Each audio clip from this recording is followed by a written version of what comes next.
minha tropa, toda a área para trazer as análises dessa terça-feira que está recheada de oportunidades, né? Porque teremos qualificação da Champions, e aí selecionei alguns jogos aqui que, na minha opinião, são excelentes para a gente poder trabalhar, e são muitos jogos, né? Como vocês estão vendo aqui.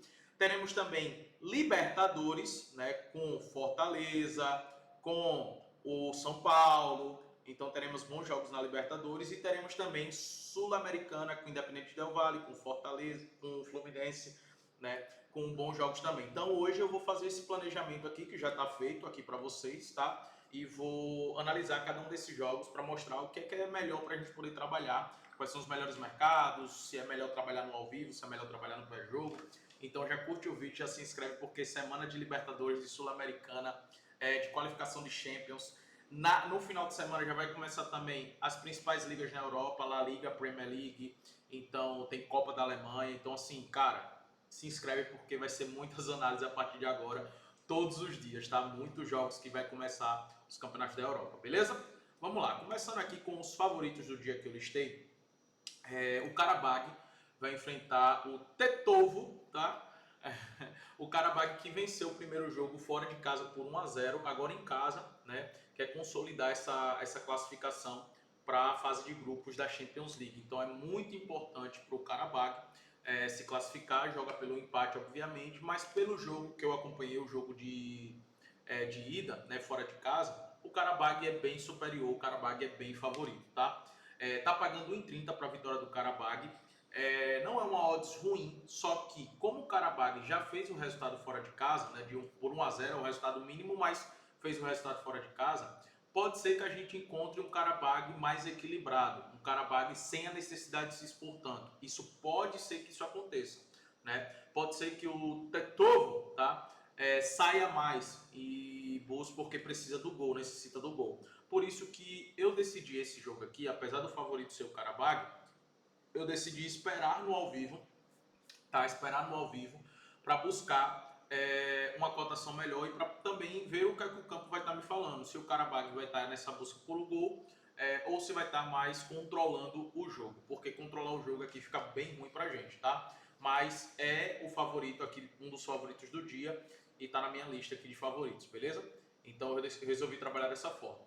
O Clube Bruges vai enfrentar o Salzburg. Eu também coloquei o Clube Bruges aqui como favorito do dia, mas existe outro mercado também que é muito bom. O primeiro jogo foi um jogo que terminou 1-0 para o Clube Bruges, mas foi um jogo, cara, que por mais que terminou 1-0, o Salzburg teve muitas oportunidades, criou muitas chances, tá? Muitas chances mesmo, e poderia ter empatado esse jogo. Para ser sincero, o placar terminou 1-0 o Clube Bruges, mas o placar justo seria 1-1. Pelo que o Salzburg também criou, merecia pelo menos ter feito um gol, tá? Dito isso, o Bruges tem a vantagem, o Salzburg vai precisar se expor, é uma equipe extremamente ofensiva, é só a gente olhar a média de gols, né? Uma média de quase 2 gols marcados e um gol sofrido. O Bruges também uma média parecida. Em 80% dos jogos do Salzburg aconteceu over 1,5 e em 90% dos jogos do Clube Bruges. Então, de antemão, já gosto bastante aqui do over 1,5, tá? Tá pagando 1,20 para você combinar em uma dupla. Eu vejo interessante. E no trade, tá? Eu vou estar de olho nesse Clube Bruges, tá? Ou seja, contra o Salzburg, o Lei Salzburg, que é contra o Salzburg, é como se fosse Bruges ou empate, tá? É assim que funciona o Lei. Mas o Bruges é favorito por jogar em casa, por estar na Bélgica, mas o mercado de gols é uma excelente opção aqui para se trabalhar no pré-jogo. Então, se for trabalhar pré-jogo, trabalha gols. Agora, no ao vivo, você fica de olho nesse Clube Bruges, ok? Outro favorito que eu listei aqui é o Estrela Vermelha contra o Lecce. O Estrela Vermelha venceu o primeiro jogo por 3-1. E, cara, o time da Sérvia, o Estrela Vermelha, a gente está se acostumando a ver ele na fase de liga agora, na Champions League. É um time muito qualificado, é o melhor time disparado da Sérvia, doutrina na Sérvia. O seu estádio é o famoso Caldeirão, né? Então faz muita diferença o Estrela Vermelha jogando dentro de casa. Então é um jogo muito duro para o Lecce, tá? Que já perdeu em casa e a tendência é que perca aqui também. A tendência é essa, tá? É um jogo que eu também gosto de explorar o mercado de gols. O over 1,5 também é interessante aqui para o pré-jogo. E no ao vivo eu vou estar de olho na vitória do Estrela Vermelha. Vocês percebam que os favoritos do dia, eu estou evitando, né, apostar no pré-jogo na vitória deles. Eu tenho levado muito pro trade. Por quê? Porque é mais seguro, tá, galera? É mais seguro eu estar utilizando o trade porque eu valido o que está acontecendo dentro de campo, né? E ainda pego uma cotação melhor. Por exemplo, aqui a vitória do Estrela Vermelha está pagando 1,55. Se eu ver que no jogo tá pressionando muito o Estrela Vermelha e tá próximo do gol, eu posso entrar contra o Let, tá no lei. E aí, a partir do momento que o Estrela Vermelha, se fizer um gol, eu já vai me pagar ali esse bilhete, uma odds 1,70, tá ligado? Uma odds quase 2 ali, 1,80. Então eu já dou o cash out e acabo lucrando mais. E também, em caso do empate esteja acontecendo, eu também estarei lucrando com o partir do tempo for passando. Porque quando eu estou contra o LET, né, o Lei LET, é como se eu tivesse com empate ou estrela vermelha. Então é por isso que eu prefiro trabalhar no trading do que trabalhar no pré-jogo. Óbvio que no trading também existe um risco caso o LET esteja na frente, né? Caso o LET faça um gol e esteja vencendo o jogo. Aí o meu risco é maior, entendeu? Só que eu prefiro trabalhar com esse risco porque como eu vou estar analisando o jogo em campo, né, ao vivo, então fica mais fácil de trabalhar, né, de tomar essa decisão. Por isso que eu prefiro trabalhar esses times no ao vivo, tá? O Benfica vai enfrentar a equipe do Nice e o Benfica também construiu um bom placar no primeiro jogo por 2-0 e está com a classificação bem encaminhada. Acredito que é um jogo que o Benfica vai querer controlar mais a partida, tem um time muito superior à equipe do Nice. Tá? Começou muito bem a temporada, vencendo o Sport na Supercopa de Portugal, aí venceu agora o Nice e tem esse jogo muito decisivo. Benfica também está na minha lista de favoritos, só que eu preciso entender o que é que o campo vai estar me mostrando pela vantagem que eles construíram aqui no primeiro jogo de ida lá na França, que foi de 2-0, né? E o Independente Del Valle, que está pagando aqui 1,38, vai jogar contra o Machuque Runa, dois times do Equador, né? Dois times que estão acostumados a se enfrentarem. E o Mushuki Runa está numa sequência muito negativa. São mais de 10 jogos, né, sem conseguir vencer. Cara, são mais de 10 jogos sem conseguir vencer. Até na Copa do Equador eles perderam, velho, para um time de segunda divisão.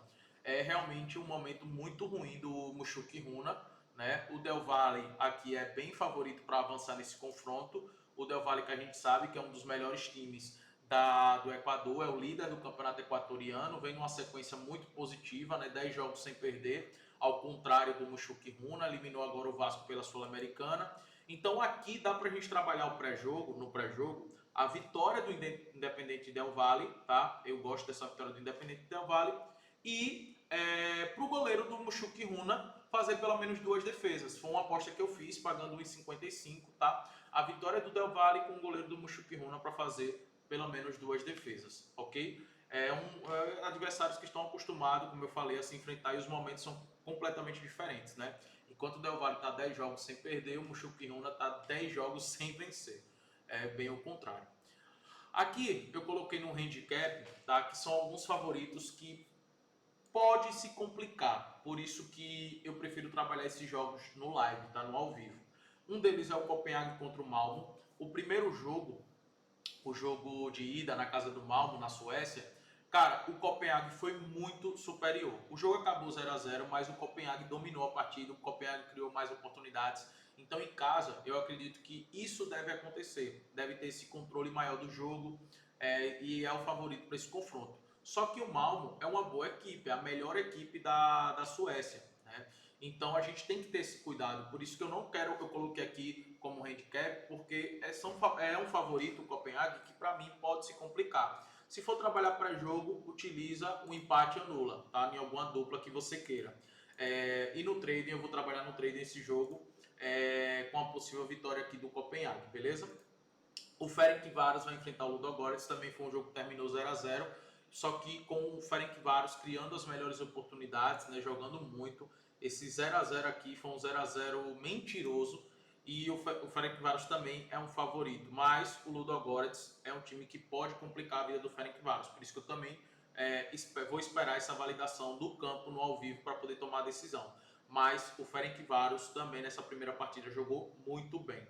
E teremos Fortaleza contra o Vélez. Cara, esse time do Fortaleza não é nada confiável, né?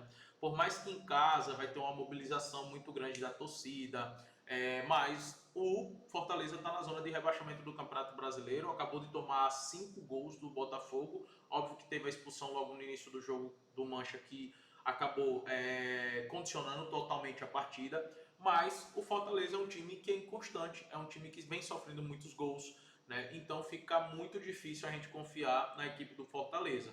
Tá? Então, Fortaleza é favorito para esse jogo? É, pelo fato de jogar em casa e a odd está muito boa, né? Inclusive vai ter uma mobilização muito grande da torcida, mas é um time que é zero confiável, tá? O Vélez não é lá esse time todo, esse time muito forte, mas é um time que pode aprontar para cima do Fortaleza, que também o Fortaleza não tem muita experiência com essa competição, com a Libertadores. Então eu prefiro também não fazer nada no pré-jogo, porque para mim é um jogo nitidamente que o Fortaleza pode se complicar, tá? O Fluminense vai enfrentar o América de Cali. O Fluminense até poupou alguns jogadores ali contra o Bahia, acabou saindo com empate, né? Virou a partida, tomou a virada, depois virou a partida e acabou tomando empate no final do jogo. Vacilou feio o Fluminense, que vem fazendo boas partidas agora, depois daquela sequência de derrotas para Cruzeiro, Flamengo, Palmeiras, São Paulo. O Fluminense veio nessa sequência de derrotas, mas deu uma melhorada, né, nos últimos jogos. Agora, contra adversários até difíceis, Internacional, o próprio Grêmio e agora o Bahia, né, fora de casa. E tem mais um jogo fora de casa agora contra o América de Cali. Cara, o Renato, a gente não sabe qual a escalação que ele vai fazer aqui, né? Durante toda a Sul-Americana, ele poupou os jogadores fora de casa e em casa ele entrou com o time titular. Aqui eu não sei como é que ele vai tratar, né, a Sul-Americana, já que o time também continua vivo na Copa do Brasil. Então não sei como é que ele vai tratar aqui esse jogo. Por isso que eu não fiz nada nesse jogo ainda, tá? De acordo com a escalação do Fluminense, se for com o time titular, cara, esse time do América de Cali é um time bom, mas contra o Corinthians, na fase de grupo do Corinthians, eu vi várias fragilidades desse América de Cali. Várias fragilidades. Inclusive até mesmo contra o próprio Bahia, né, que eles se enfrentaram naquela outra fase. Então, acho que o Fluminense pode conseguir um empate aqui, pode arrancar um empate desse América de Cali. Porém, vai depender muito do time que o Fluminense entrar em campo, né? E o Renato é algo muito previsível. Então, espera essa escalação para poder tomar uma decisão. Jogos favoráveis para gols que eu listei aqui. O Rangers venceu o Pilsen por 3-0, né? Agora o Pilsen vai se expor, vai dar o contra-ataque para o Rangers. Isso vai tornar o jogo favorável para gols. Então, por isso que o over 1,5 é algo que eu gosto bastante, é algo que dá para trabalhar no pré-jogo tranquilamente, e é algo muito bom aqui, tá? No ao vivo eu vou ficar de olho no gol no primeiro tempo. O Dinamo de Kiev perdeu para o Pafos por 1-0. Foi um jogo até mentiroso para ser 1-0, tá? Era para ser um jogo com muitos gols, porque as duas equipes perderam chances claríssimas, principalmente o Dinamo de Kiev. Agora que já perdeu o jogo por 1-0 fora de casa, o Dinamo de Kiev vai se expor, consequentemente, torna isso um jogo muito favorável para esse over 1,5, que eu também gosto bastante. O Fenerbahçe perdeu o primeiro jogo por 2-1, acabou empatando e tomando um gol no finalzinho, né? O Fenerbahçe, para mim, é favorito, a odds para mim tá justa aqui. A gente sabe como é o apoio da torcida. É um time que se expõe bastante e defensivamente acaba, por essa exposição, por essa maneira de jogar, acaba sofrendo muitos contra-ataques e foi assim que tomou os gols do Feyenoord. Então acredito que vai ser um jogo muito aberto de trocação. O over 1,5 é uma boa, tá? Mas também eu não descarto aqui o empate anula Fenerbahçe, para você combinar em uma dupla também. É excelente, para mim é algo que eu gosto bastante, visto que o Feyenoord tem uma vantagem e deve jogar em bloco mais baixo, buscando só os contra-ataques. E como perdeu dois jogadores importantes, eu acredito que o Fenerbahçe tem boas chances aí de poder vencer essa partida, tá? O CRB vai enfrentar o Atlético. São dois times que vêm numa sequência muito favorável para gols, né, com a média muito alta de gols. 70% dos jogos do CRB aconteceu over 1,5 e 80% dos jogos do Atlético.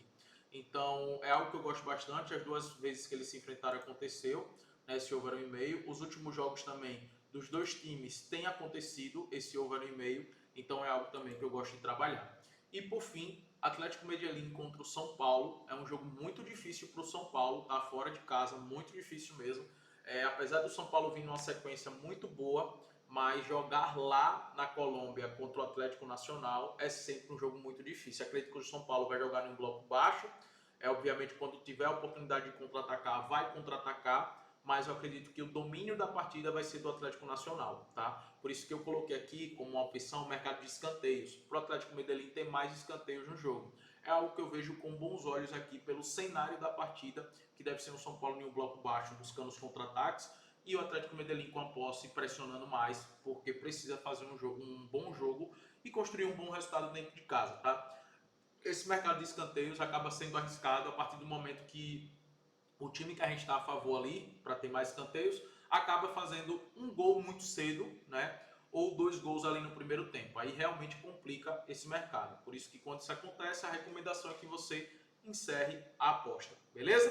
Galera, espero ter te ajudado. Bons jogos nessa terça-feira. Quarta-feira não vai ser diferente.